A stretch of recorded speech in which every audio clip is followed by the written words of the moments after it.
Students, this is Vishakhar Mishra. हम लोग बात कर रहे थे प्लांट मॉर्फोलॉजी के बारे में। इस सीरीज में अब तक हम लोगों ने 8 लेक्चर डिस्कशन कर लिया था।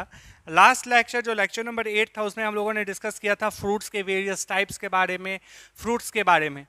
आज के इस लेक्चर में हम लोग डिस्कस करेंगे सीड्स के बारे में। ठीक है, तो सबसे पहला क्वेश्चन ये अराइज होता है कि सर सीड होता क्या है या सीड कहाँ से डेवलप किया।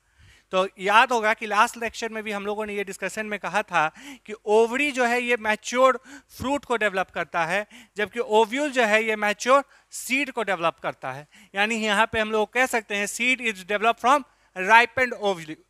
Seed is develop from where? Ripened ovule. ठीक है, यहाँ तक कोई दिक्कत नहीं। और स्टडी ऑफ सीड को हम लोग कहते हैं स्पर्मोल। ये जो स्पर्मोलॉजी वर्ड बना है ये दो वर्ड से बना है। सबसे पहला वर्ड क्या है? स्पर्मा, और दूसरा लोगस। स्पर्मा क्या था? स्पर्म से आया है, और स्पर्म क्या है? ह्यूमन बींग्स का सीड है। ठीक है, और लोगस का मतलब स्टडी होता है। तो हम कह सकते हैं spermology is the branch of biology which deals with study of seeds. यहाँ तक कोई दिक्कत नहीं। अब हम बात करेंगे एक टिपिकल सीड के स्ट्रक्चर के बारे में। टिपिकल सीड का स्ट्रक्चर जब देखोगे तो सबसे ऊपर सीड के ऊपर एक कोट होता है या कवरिंग होता है, जिसको हम लोग क्या कहते हैं? सीड कोट कहते हैं। This is known as seed coat. जो सीड कोट दो पार्ट में बाइफर्केट किया जाता है, आउटर सीड कोट और inner seed coat. Outer seed coat को हम लोग टेस्टा कहते हैं, जबकि इनर सीड कोट को हम लोग क्या कहते हैं? टेगमेंट कहते हैं। ये जो सीड कोट है इसका काम क्या है? तो यहीं पे हम लोगों ने डिस्कस कर दिया। टू प्रोटेक्टिव लेयर, यानी they are responsible for protection. ठीक है, चना तुम लोग खाते होगे, ग्राम। तो चना के ऊपर में जो ब्राउनी लेयर होता है दैट इज टेस्टा, क्योंकि आउटर लेयर है, और उसके ब्राउनी लेयर के अंदर जो व्हाइट पेपरी लेयर होता है दैट इज टेगमेंट। तो seed is covered by a seed coat that made up of two coat. First one is outer coat that is testa, और दूसरा इनर कोट जिसको हम लोग क्या कहेंगे? टेगमेंट कहेंगे। ये जो टेस्टा टेगमेंट है, जब आप लोग क्लास 12 में डिस्कशन करोगे तो ये डेवलप होता है इंटिगमेंट से। ये डेवलप होता है ओव्यूल के इंटिगमेंट से। ठीक है, अभी बस यहाँ इतना जान लो कि यहाँ दो सीड कोट में दो लेयर होते हैं, इनर कोट और आउटर कोट। इनर कोट को हम लोग इनर कोट को हम लोग टेगमेंट कहते हैं, और आउटर कोट को हम लोग टेस्टा कहते हैं। ठीक है, ये डेवलप होता है कहाँ से? इंटिगमेंट से। अगला बात, ये जो दोनों कोट होता है सीड के चारों ओर प्रेजेंट रहेगा, लेकिन माइक्रोपाइल एंड एक होता है। माइक्रोपाइल एंड के पास सीड का ये कोट, सीड का ये लेयर जो होता है ये कैसा होगा? एब्सेंट होगा। अगर एक चना का डायग्राम मैं बनाऊं तो दिस इज योर व्हाट? इसी तरह का चना का लेयर होता है, दिस इज योर हाइलेम, और यहीं पे माइक्रोपाइलर रीजन होता है जहां से क्या होगा? कॉटिलिनेटरी एक्शन होगा, जहां से जर्मिनेशन होगा, एम्ब्रियोनिक जर्मिनेशन होगा। इस रीजन पे जो कोटिंग होते हैं ये कोटिंग कैसे होते हैं? एब्सेंट होते हैं। ठीक है, अगर सीड कोट को मैं सीड से निकाल दूं तो जो बाकी का पोर्शन है इसको हम लोग क्या कहेंगे? कर्नल कहेंगे। तो कर्नल दो पार्ट से बना हुआ आता है, एक एम्ब्रियो जो हर सीड में होगा, और दूसरा एंडोस्पर्म, क्योंकि एंडोस्पर्म में कुछ सीड में हो भी सकते हैं और कुछ सीड में नहीं भी हो सकते हैं। एंडोस्पर्म क्या है? तो एंडोस्पर्म के बारे में एक बात जान लो, it is the nutritive tissue. ये क्या है? ये न्यूट्रिटिव टिश्यू है। न्यूट्रिटिव टिश्यू कहने का मतलब ये न्यूट्रिशन प्रोवाइड करेगा किसको? डेवलपिंग एम्ब्रियो को। Am I clear? चलो अगला बात, अब एम्ब्रियो जो होता है इसमें एम्ब्रियोनिक एक्सिस होता है, दिस इज योर एम्ब्रियो, और इसमें एम्ब्रियोनिक एक्सिस होगा जिसको हम लोग कहेंगे जिसको हम लोग टाइजिलम कहेंगे। ये टाइजिलम जो होता है ये इसमें दो पार्ट होता है। ये हम लोग फर्स्ट लेक्चर में, बहुत अर्ली लेक्चर में पढ़े थे कि सीड का जर्मिनेशन जो होगा वो एम्ब्रियो में देगा, एम्ब्रियो से एम्ब्रियोनिक एक्सिस होगा। एम्ब्रियोनिक एक्सिस का दो एक्सिस होता है, सबसे पहला पिम्यूल्स और दूसरा रेडिकल्स। पिम्यूल जो है ये शूट एक्सिस बनाएगा और रेडिकल्स रूट एक्सिस बनाएगा। ठीक है, दूसरा बात, जो एम्ब्रियो का एक्सिस होता है या टाइजिलम होता है, इसमें एक चीज थोड़ा ध्यान रखोगे, रेडिकल और कॉटिलेडनरी नोड के बीच जरा एक सीड का स्ट्रक्चर है, यहां ध्यान दो। ये मेरा एम्ब्रियो है, एम्ब्रियो का जो हमारा फोटोसिंथेटिक ग्रुप है, या एक कह सकते हो पॉजिटिव फोटोसिंथेटिक पार्ट है, जो पिम्यूल है जो शूट बनाने के लिए, ये पिम्यूल है, यहाँ रेडिकल है। इसको हमने कॉटिलेडनरी नोड कहा क्योंकि कॉटिलेडन्स जो हैं जो स्टोर फूड है सीड का वो कहाँ है कॉटिलेडन में है, और ये यहाँ अटैच है, इसीलिए इसको हम लोगों ने कॉटिलिनरी नोड कहा। तो ये कॉटिलिनरी नोड से लेके पिम्यूल तक के रीजन को हम लोग क्या कहते हैं, हाइपोकोटाइल कहते हैं। सॉरी उल्टा हो गया, कॉटिलिनरी नोड से रेडिकल तक के रीजन को हम लोग क्या कहते हैं, हाइपोकोटाइल कहते हैं, जबकि कॉटिलिनरी नोड से पिम्यूल तक के रीजन को हम लोग क्या कहते हैं, इपिकोटाइल कहते हैं। इस बात को इलुस्ट्रेट करने के लिए एक कॉटिलेडन का डायग्राम यहाँ है। ये हमारा एक कॉटिलेडन है, दिस इज योर कॉटिलेडन, ठीक है। इस कॉटिलेडन में शूट का डेवलपमेंट हो रहा है। कैसे हो रहा है, यहाँ रेडिकल है, ये रूट एक्सिस बनाएगा, यहां तक तो किसी को दिक्कत नहीं है। ये कॉटिलेडन है, ये जो दो पार्ट है this is your first true leaf, ठीक है। जर्मिनेशन के बाद ये लीफ आएंगे, और यहाँ पे जो रीजन है this region is your shoot apical meristem, ठीक है। और शूट एपिकल मेरिस्टेम और ये जो लीफ का रीजन है ये बनाया क्या, पिम्यूल बनाया। यहाँ तक किसी को दिक्कत नहीं है, चलो। लेकिन यहाँ देखना, यहाँ क्या है, पिम्यूल का रीजन है, और पिम्यूल के रीजन से लेके ये अगर मेरा कॉटिलिनरी रीजन है तो ये जो रीजन है this region is known as what, epicotyl. यानी part between plumule and cotyledonary node is known as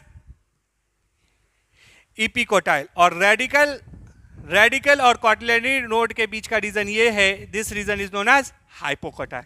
तो पिम्यूल और इपिकोटाइल का रीजन बनाता है क्या, शूट। यहां तक कोई दिक्कत, चल। याद रखोगे सबसे पहला बात कि हाइपोकोटाइल क्या है, रेडिकल और कॉटिलेडन के बीच के एरिया को क्या कहेंगे, हाइपोकोटाइल कहेंगे। कह सकते हैं this is your hypocotyl and this is your epicotyl, क्योंकि पिम्यूल और कॉटिलिनरी नोड के बीच के रीजन को हम लोग क्या कहते हैं, इपिकोटाइल कहते हैं। कोई दिक्कत। अब एक बात आगे चलो, कॉटिलिनरी नोड के पास हो सकता है या तो एक कॉटिलेडन प्रेजेंट हो। अगर एक कॉटिलेडन किसी प्लांट में या किसी सीड में प्रेजेंट है उसको हम लोग मोनोकॉट कहेंगे। अगर उसी कॉटिलिनरी नोड के पर दो कॉटिलेडन एक साथ क्या हो, अटैच हो, जैसे कि इस डायग्राम में दिख रहा है दो कॉटिलेडन अटैच हैं, तो इसको हम लोग क्या कहेंगे, इसको हम लोग कहेंगे डाइकॉट सीड। जबकि यहाँ पे क्या था, कॉटिलिनरी रीजन पर सिंगल सीड अराइज था, तो इसको हम लोग क्या कहे, मोनोकॉट सीड। आगे के आज के इस लेक्चर में आगे हम लोग मोनोकॉट और डाइकॉट के स्ट्रक्चर पे डिस्कशन करेंगे। यहाँ तो कोई दिक्कत नहीं, चल।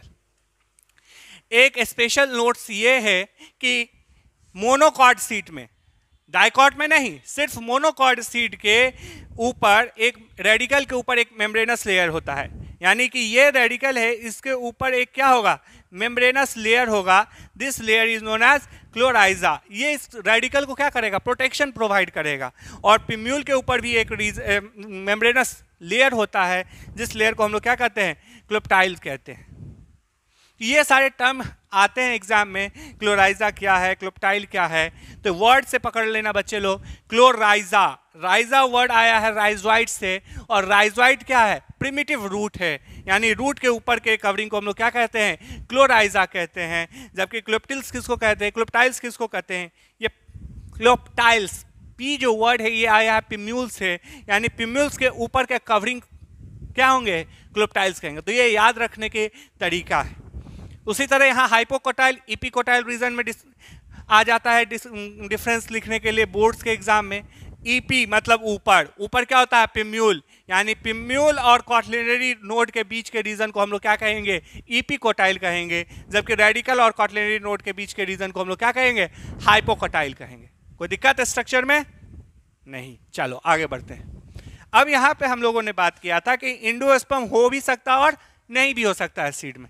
तो इसी के बेसिस पे सीड दो तरह का होता है। सबसे पहला नॉन इंडोस्पर्मिक सीड और दूसरा क्या होता है, endospermic seed. Non endospermic seed का दूसरा नाम है एक्स एल्ब्यूमिनस सीड। एक्स मतलब नहीं होना, और एल्ब्यूमिनस सीड में एल्ब्यूमिन वर्ड है। एल्ब्यूमिन क्या है, प्रोटीन का एक टाइप्स है, यानी कह सकते हो फूड। यहाँ पे इंडोस्पर्म क्या होगा, नहीं होगा। ऐसे सीड को हम लोग नॉन इंडोस्पर्मिक सीड या एक्स एल्ब्यूमिनस सीड कहते हैं। तो यहाँ सीड क्यों नहीं, यहाँ पे इंडोस्पर्म क्यों नहीं होगा, इसलिए नहीं होगा क्योंकि इंडोस्पर्म जो है कंप्लीटली कंज्यूम कर लिया जाएगा किसके थ्रू, एम्ब्रियो के थ्रू। यानी ऐसा एम्ब्रियो जो अपने डेवलपमेंट में पूरा का पूरा एंडोस्पर्म को क्या कर ले, कंज्यूम कर दे, ऐसे सीड को हम लोग कहेंगे नॉन एंडोस्पर्मिक सीड या एक्स एल्ब्यूमिनस सीड। ये ज्यादातर कैसा कहाँ देखने को मिलता है, डाइकॉट में ये ज्यादातर रिपोर्टेड है, जैसे ग्राम, पी, इस सब में। जबकि मोनोकॉट में ऑर्चिड एक ऐसा प्लांट है जो इसका एक्सेप्शन है, जो मोनोकॉट होते हुए भी नॉन एंडोस्पर्मिक सीड शो करता है। कोई दिक्कत? नॉन एंडोस्पर्मिक सीड क्या है? ऐसा सीड जिसका डेवलपिंग एम्ब्रियो क्या करे, पूरा का पूरा एंडोस्पर्म को कंज्यूम कर ले अपने डेवलपमेंट के समय में। ये डाइकॉट में ज्यादातर रिपोर्टेड है, जबकि मोनोकॉट में ऑर्चिड एक ऐसा मेंबर है, इसका एक्सेप्शन है, जहां ये इसका रिपोर्टेशन है। नेक्स्ट हम लोग पढ़ेंगे एंडोस्पर्मिक सीड के बारे में।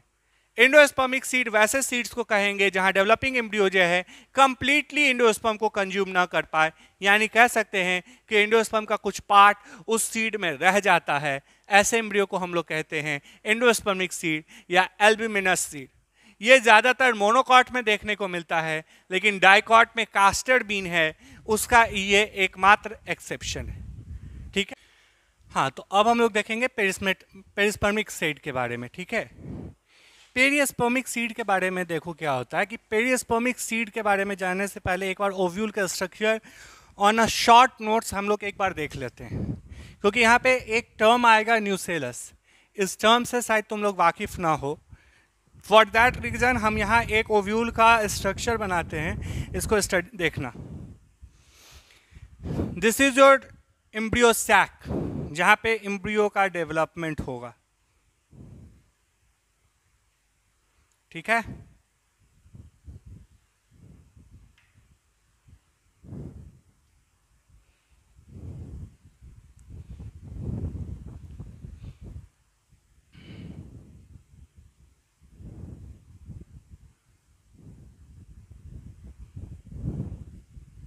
ये एक ओव्यूल का स्ट्रक्चर बना।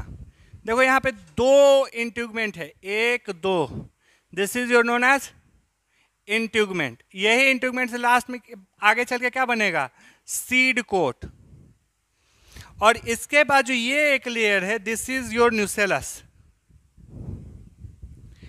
इसका ये क्या है, न्यूसेलस एक न्यूसेलस जो है एक हमारा न्यूट्रिटिव टिश्यू है, जिसका काम ये है कि ये एम्ब्रियो सैक को क्या देगा,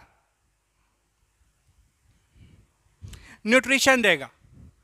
लेकिन फर्टिलाइजेशन के बाद अगर ऐसा कंडीशन हो कि डेवलपिंग एम्ब्रियो जो है और एंडोस्पर्म जो है ये न्यूसेलस का फूड एब्जॉर्ब करे, ठीक है, और एब्जॉर्ब करने के बाद न्यूसेलस का कुछ पार्ट रिमेन रह जाए, कंप्लीटली एब्जॉर्प्शन ना हो, कुछ पार्ट रिमेन रह जाए, तो ऐसा पार्ट यानी remaining of nucellus is known as perisperm.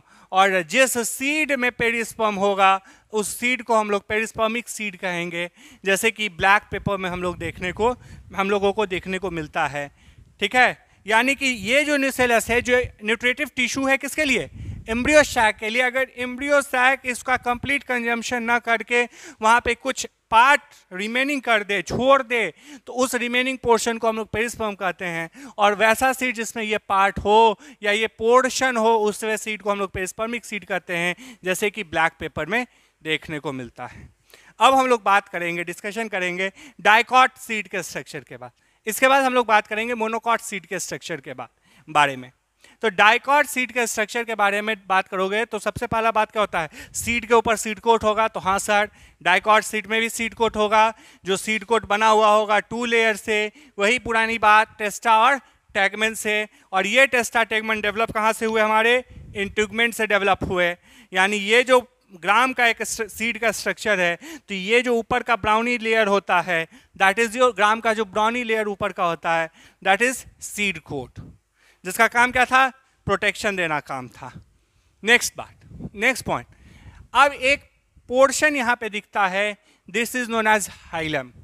यही वो पोर्शन है जहां से देखो the hilum is a scar on the seed coat, यानी सीड कोट में एक दाग सा है जिसके थ्रू क्या होता है, डेवलपिंग सीड, ये जो सीड जब डेवलप कर रहा था ओवरी के अंदर, फ्रूट के अंदर, तो डेवलपिंग सीड अटैच रहे फ्रूट से। ठीक है, यानी आप कह सकते हो placenta is the connection between what, ovary and ovule. तो ओवरी का जो प्लासेंटा था वो प्लासेंटा सीड के किस पार्ट से कनेक्टेड था, तो सीड के हाइलम के पार्ट से प्लासेंटा कनेक्टेड था, और यही हाइलम का स्कार रह जाता है सीड के ऊपर। नेक्स्ट पॉइंट, इस हाइलम के ऊपर एक छोटा सा पोर लाइक स्ट्रक्चर होता है जिसको माइक्रोपाइल कहा जाता है। यही वो रीज़न है जहाँ पे हम लोगों ने पढ़ा था कुछ देर पहले कि सीड कोट नहीं होते हैं, क्योंकि डेवलपिंग एम्ब्रियो यहीं से क्या होगा, बाहर की ओर निकलेगा। नेक्स्ट बात, अब जब सीड कोट निकाल दिए तो पोर्शन क्या बचा, कर्नल। तो डाइकॉट सीड का कर्नल जो होता है ये एम्ब्रियोनिक एक्सिस से बना हुआ होता है और अधिकतर एंडोस्पर्म के बिना बना हुआ होता है। यानी हम कह सकते हैं कि डाइकॉट सीड कैसे हैं, डाइकॉट सीड जो हैं वो नॉन एंडोस्पर्मिक सीड हैं। डाइकॉट सीड कैसे हैं, नॉन एंडोस्पर्मिक सीड हैं, क्योंकि डेवलपिंग एम्ब्रियो जो है वो उसके एंडोस्पर्म को क्या कर लेते हैं, कंज्यूम कर लेते हैं। लेकिन कास्टर बीन एक ऐसा डाइकॉट है जहाँ पे एंडोस्पर्म रिपोर्टेड है। नेक्स्ट बात कि यहाँ पे दो कॉटिलेडन होंगे, ये दोनों कॉटिलेडन क्या करेंगे, किस तरह से एक्ट करेंगे, तो फूड कंटेनर के तरह ये एक्ट करेंगे। ठीक है, यहाँ पे एग्जाम्पल कास्टर, क्योंकि कास्टर इसीलिए एग्जाम्पल बार बार दे रहे हैं, कास्टर एकमात्र डाइकॉट ऐसा है जो एंडोस्पर्मिक है, जबकि पी और ग्राम ऐसे डाइकॉट सीड हैं जो कॉमनली हम लोग कह सकते हैं कोई भी अदर डाइकॉट जो नॉन एंडोस्पर्मिक हो। तो इस स्ट्रक्चर में आप लोग देख सकते हो कि यहाँ पे टेस्टा टेगमेन क्या है, हमारा सीड कोट है। सीड कोट के ऊपर दो cotyledon, first cotyledon and second cotyledon, जिसका काम क्या था, फूड को कलेक्ट करके रखता है फूड कंटेनर के तहत। This is your what? This complete structure is embryonic axis. This embryonic axis का upper portion पिम्यूल, ये हमारा कॉटिलिनेटरी नोड है जहाँ से कॉटिलेडन का अटैचमेंट हुआ है। तो कॉटिलिनेटरी नोड से पिम्यूल तक के रीजन को क्या कहते थे, इपिकोटाइल कहते थे। तो ये हमारा इपिकोटाइल हो जाएगा। और कॉटिलिनेटरी नोड से रेडिकल तक के पोर्शन को हम लोग क्या कहते थे, हाइपोकोटाइल। तो ये हमारा हाइपोकोटाइल रीजन हो जाएगा। दिस इज आवर रेडिकल, यानी जो हमारा आगे चल के क्या बनाएगा, रूट सिस्टम बनाएगा या रूट एक्सिस बनाएगा, जबकि पिम्यूल्स आगे चल के क्या बनाएंगे, शूट एक्सिस बनाएंगे। तो बोर्ड्स के क्वेश्चन में आपको डाइकॉट मोनोकॉट का डिफरेंस लिखने को आ सकता है, आपको हो सकता है इपिकोटाइल हाइपोकोटाइल का डिफरेंस दे दे, जबकि नीट के क्वेश्चन में आपसे एंडोस्पर्मिक नॉन एंडोस्पर्मिक पे क्वेश्चन पूछे जा सकते हैं, पेरिस्पर्मिक सीड के ऊपर क्वेश्चन पूछे जा सकते हैं। अब हम लोग डिस्कशन करेंगे मोनोकॉट सीड के बारे में, जहां हम लोग एग्जाम्पल लेंगे मेज का। ठीक है,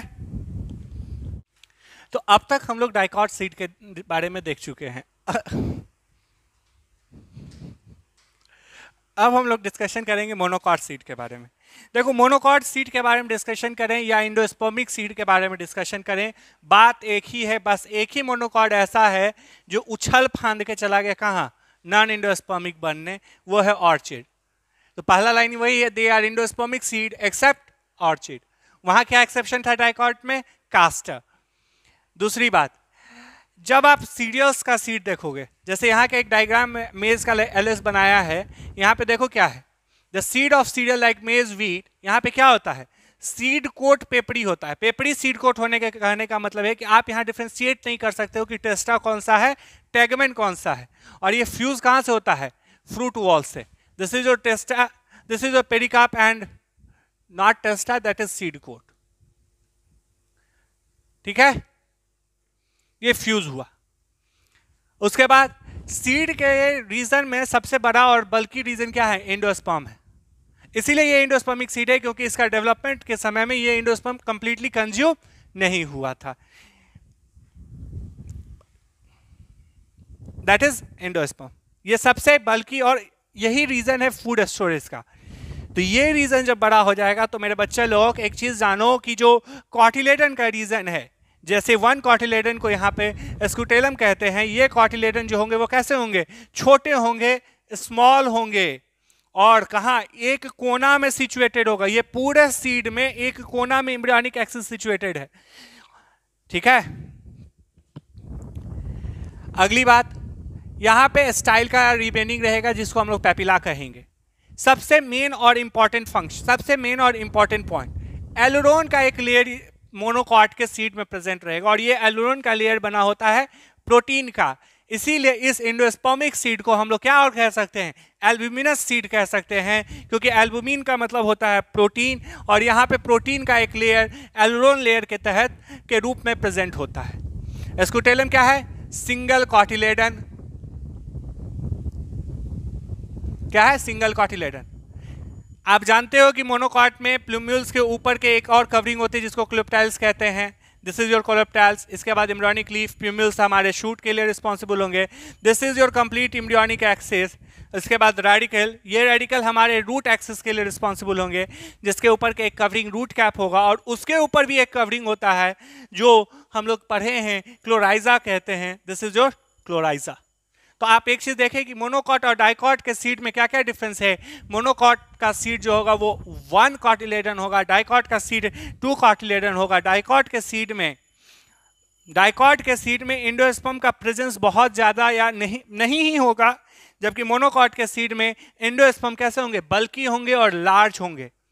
नेक्स्ट बात, मोनोकॉट में हम लोग क्लोप्टाइल और क्लोराइजा के बारे में जानते, हम लोग को फाउंड हुआ है, हम लोगों ने पढ़ा है, जबकि डाइकॉट में ऐसा कोई भी स्ट्रक्चर नहीं देखने को मिलता है। इसके बाद और हम लोगों ने ये चीज देखा कि यहाँ पे एलुरोन लेयर प्रेजेंस होंगे, जबकि डाइकॉट में एलुरोन लेयर प्रेजेंस नहीं होगा। ठीक है, कोई दिक्कत नहीं। तो हाँ, अब हम लोग देखेंगे इपीजियल जर्मिनेशन के बारे में। इपीजियल जर्मिनेशन में वर्ड है ईपी प्लस जीएल।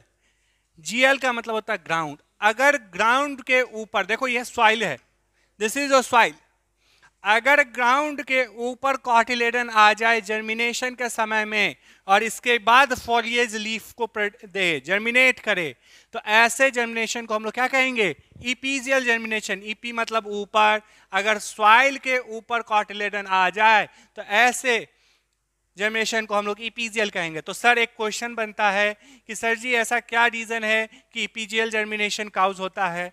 तो इपीजियल जर्मिनेशन इसलिए काउज होता है क्योंकि हाइपोकोटाइल क्या हो जाएंगे, लंबे हो जाएंगे। क्या होंगे, हाइपोकोटाइल जो हैं ये इलोंगेट हो जाएंगे, जबकि हाइपोजियल जर्मिनेशन में क्या होगा, हाइपोजियल जर्मिनेशन में क्या होगा, इपीकोटाइल यहां जर्मिनेट कर जाएगा।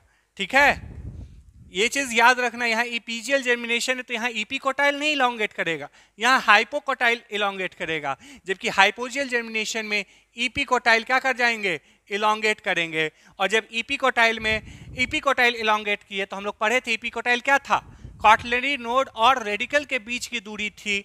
तो ये अगर लंबा हुआ तो सीड जो है ये सॉइल के अंदर ही रह जाएगा और क्लिप्टाइल सबसे पहले बाहर की ओर आएगा। जबकि इपीजियल जर्मिनेशन में क्या था, सीड सॉइल के बाहर आ जाता है हाइपोकोटाइल के कारण और इसके बाद फॉलिएज लीफ की स्ट्रक्चर डेवलप होती है। ठीक है, इसका एग्जांपल कास्टर, बीन, जबकि इसका एग्जांपल मेज, पी, ग्राउंडनट और ग्राम। ठीक है, कोई दिक्कत नहीं है। इपीजियल जर्मिनेशन में हाइपोकोटाइल इलोंगेट होंगे, हाइपोजियल जर्मिनेशन में इपीकोटाइल इलोंगेट होंगे। इपीजियल जर्मिनेशन में कॉटिलेडन जो है वो सॉइल के ऊपर आ जाएगा, जैसे कि इस डायग्राम में आप देख रहे हो, जबकि हाइपोजियल जर्मिनेशन में जो कॉटिलेडन है ये सॉइल के अंदर ही रह जाएगा, लेफ्ट इन द सॉइल। अब एक खास तरह का जर्मिनेशन होता है, जब हम बात कर रहे थे रूट के बारे में, रूट मॉडिफिकेशन के बारे में, तो एक मॉडिफिकेशन वहां शायद हमने आप लोगों को पढ़ाया होगा, आपको याद भी होगा, रिस्पायरेटरी रूट के बारे में पढ़ाया था, निमेटोफोर्स के बारे में पढ़ाया था, जो सुंदरबन में होते हैं। वहाँ के प्लांट जो है वो विविपेरी शो करते हैं। विविपेरी शो कहने का मतलब है कि यहाँ पे सीड जब फ्रूट से अटैच होता है उसी समय जर्मिनेशन हो जाता है और जर्मिनेटेड प्लांट जो हैं ये फॉल डाउन करते हैं। तो germination of a seed with in the fruit while attach to the plant, ये नहीं है कि फ्रूट फॉल आउट कर गया है प्लांट से। अगर प्लांट के साथ अटैच फ्रूट ऑलरेडी है और उस अटैच फ्रूट के सीड जर्मिनेट कर जाए तो ऐसे प्रोसेस को हम लोग विविपेरी कहती हैं, जो कि हम लोग राइजोफोरा में देखने को मिलता है, यानी सुंदरबन वाले प्लांट्स में ज़्यादातर देखने को मिलते हैं, क्योंकि वहाँ मार्सी एरिया होगा तो वहाँ जर्मिनेशन के लिए फेवरेबल कंडीशन नहीं होगा। तो आज के इस लेक्चर 9 में हम लोगों ने डिस्कशन किया सीड के बारे में, monocot, dicot, endospermic, non endospermic seed के बारे में, सीड के बहुत तरह के दो तरह के जर्मिनेशन के बारे में बात किया, इपीजियल जर्मिनेशन, हाइपोजियल जर्मिनेशन, और लास्ट में हम लोगों ने कंक्लूड किया विविपेडी पे। अगले लेक्चर में जब हम लोग आपसे मिलेंगे तब हम बात करेंगे आपके साथ फ्लोरल फार्मूला के बारे में, फ्लोरल डायग्राम के बारे में, और टैक्सोनॉमी ऑफ फ्यू फैमिली के बारे में। एक और बात, चलते चलते नेक्स्ट लेक्चर जो है ये आपके नीट के क्वेश्चन के लिए बेहद ज़रूरी हो जाएगा, क्योंकि टैक्सोनॉमी से क्वेश्चन पूछता है, फैमिली से क्वेश्चन लगातार पूछता है, फ्लोरल फार्मूला से क्वेश्चन पूछता है, फ्लोरल डायग्राम से क्वेश्चन पूछता है। तो स्टे कनेक्टेड, गुड लक। आप अपने एनसीईआरटी बुक्स के थ्रू जाओगे और जो भी क्वेश्चंस है वो आप पूछोगे। चलो, थैंक यू।